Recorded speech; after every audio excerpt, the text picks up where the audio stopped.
C'est la compile du morning de Diffoul sur Skyrock. Allez, c'est parti avec notre compile. Donc fais gaffe, tu risques de te retrouver à la une de l'actu. Malgré toi, à cause de ta Fiat Panda. Numéro 3. Et on file en Belgique pour le troisième de notre compile Fiat Panda en Belgique où une femme fait ça.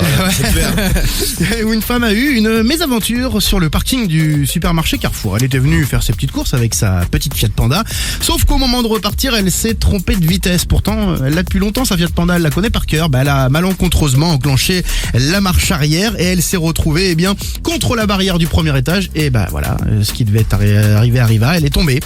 La voiture est tombée. La voiture a été propulsée au rez-de-chaussée. En plus, elle est tombée sur deux bagnoles stationnées. Donc la Fiat Panda est en piteux état. Les deux autres voitures en dessous aussi. Je vous rassure. Alors, elle a été désincarcérée parce que la Fiat Panda s'est un petit peu compressée, mais elle n'est pas blessée et tout va bien. Très bien. Donc fais très attention si tu vas au supermarché. Tu sais que tu aspires du monde, tu aspires des stars. Ouais. Et ouais. Numéro 2. À la place numéro 2 de notre compile, c'est Yannick Carrasco, attaquant de Atlético Madrid. Bien joué. Il est dans mon équipe FUT. Il est dans mon équipe FUT. Et international belge. Il s'est pointé à l'entraînement en Fiat Panda. Oui, j'ai vu. Ah, t'as vu ça? Tout le monde m'a identifié sur ce poste. Moi, je suis sûr qu'il a regardé tes vidéos. Il s'est dit, je veux faire des views. Il y a un coup à faire. Allez, il y a un coup à faire. J'arrive avec une Fiat Panda. En général, les footballeurs, ils arrivent avec des Ferrari, des Porsche et tout, des Audi, tout ça. Non, lui, il s'est pointé en Fiat Panda. Les autres ont évidemment halluciné. Tu sais pourquoi il est arrivé en Fiat Panda? Alors non. Parce qu'il y a de la neige. Il a bien raison. On est en voiture pour ça. Tu vois, les Porsche, les Ferrari, les Lambo, tout le monde se la pète avec. Mais sur la neige, ça tient pas la route. Ça vaut rien, man. Alors que la Fiat Panda, c'est un grenoblois dans les Alpes qui vous le dit. Eh oui. Il y a le chauffage et tout dedans, c'est énorme. Bon, voilà, donc les images ont fait le tour du monde. On va vous les mettre sur les réseaux Skyrock, #morning de Diffoul et puis sur l'Insta du morning. Et à la place numéro 1, Rémi, de notre compil. Numéro 1.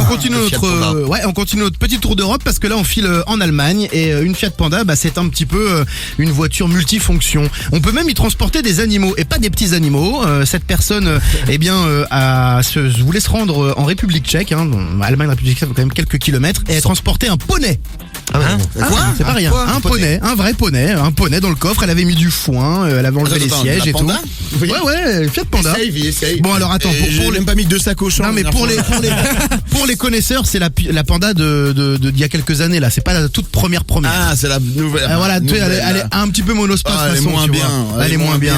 Elle est moins bien. Panda monospace. Non mais quand je dis tout monospace, entendu, mais c'est vrai qu'elle a un peu. Elle a un coffre un peu plus haut. Voilà. Okay. J'ai un copain qu'on a une d'ailleurs. Je le salue. Elle marche très bien. Il a rabaissé les sièges, c'est sûr. Il a baissé les sièges derrière pour que le cheval y rentre. Alors au bout de 100 km, elle a quand même été interpellée avec son coffre ouvert avec le poney là sur l'autoroute. Les policiers se sont vite rendus compte que le véhicule n'était pas adapté au transport de l'animal. Les policiers ont fait preuve de beaucoup de perspicacité encore une fois.